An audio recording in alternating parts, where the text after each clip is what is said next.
नमस्कार। आज हम बात कर रहे हैं श्रद्धा वॉकर की। आज एक तरह से श्रद्धांजलि उनको दे रहे हैं जो निर्मम हत्या उनकी हुई है।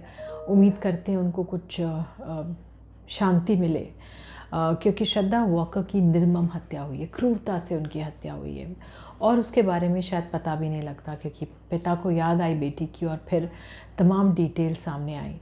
तो श्रद्धा पालघर की रहने वाली थी। मलाड में एक मल्टीनेशनल कंपनी में काम करती थी। उसको एक साथी जो उनके साथ काम करते थे, आफ्ताब, प्यार हो गया। दोनों ने सपने सजाए कि हम जीवन साथ रह बिताएंगे, और लेकिन ये रिश्ता श्रद्धा के माता पिता को मंजूर नहीं था। पिता जो परिवार था वो उसके खिलाफ था। तो ये दोनों भाग करके दिल्ली आ गए। ये तमाम डिटेल्स जो हैं पुलिस द्वारा जांच के बाद सामने आई हैं। तो ये बताया गया कि जो माता पिता तो बात करते नहीं थे, श्रद्धा के कोई संबंध नहीं थे परिवार से। तो पिता को याद आई फिर सितंबर में, और उन्होंने जब संपर्क साधने की कोशिश की श्रद्धा से तो कोई वो नहीं कर पाए। उन्होंने फिर पुलिस में कंप्लेंट की, और पुलिस जब जांच में करने पहुंची तब जो भयावह जानकारियां थी वो एक एक करके सामने आई। तो मामला कुछ इस तरह से हुआ कि श्रद्धा चाहती थी कि अब आफ्ताब से शादी कर ली जाए। वो चाहती थी एक कमिटमेंट हो जाए। ये दोनों के लिव इन रिलेशनशिप में रह रहे थे काफ़ी समय से, लेकिन शायद आफ्ताब नहीं चाहता था। बताया ये गया पुलिस द्वारा कि दोनों के बीच लड़ाई होने लगी इन चीज़ों को लेकर। कोई एक और लड़की का भी जिक्र आने लगा था।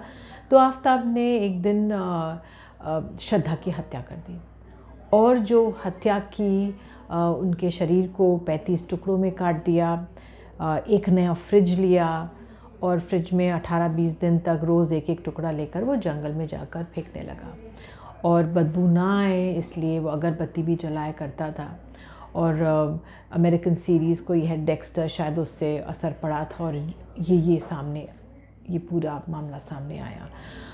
और पुलिस का ये भी कहना है कि पहले तो जब वो घर पहुंचे जांच के दौरान और आफ्ताब मिला घर पे, उससे पूछा गया श्रद्धा के बारे में, तो उसने बोला उसको नहीं पता है, वो नहीं जानता है। लेकिन बाद में जो पुलिस के तरीके होते हैं उसके बाद उसने कबूला अपना अपराध, और ये तमाम डिटेल सामने आई।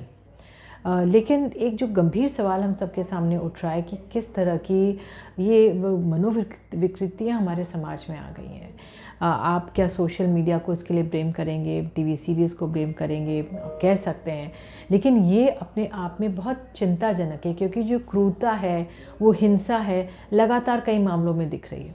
अब छावला का रेप केस मामला भी हमारे सामने आया है, एक बार फिर से निर्भया से पुराना वो मामला है, लेकिन जिस क्रूरता बर्बरता से इस लड़की की हत्या हुई थी, एसिड डाला गया था, आंखें निकाली गई थी, बोतलें गुप्तांगों में डाली गई थी, जिस तरह से निर्भया के साथ स्थिति हुई थी। और छावला मामले में सुप्रीम कोर्ट फांसी की सज़ा पलट देता, और जो अपराधी हैं, दोषी हैं, वो निकल के बाहर बरी हो जाते हैं।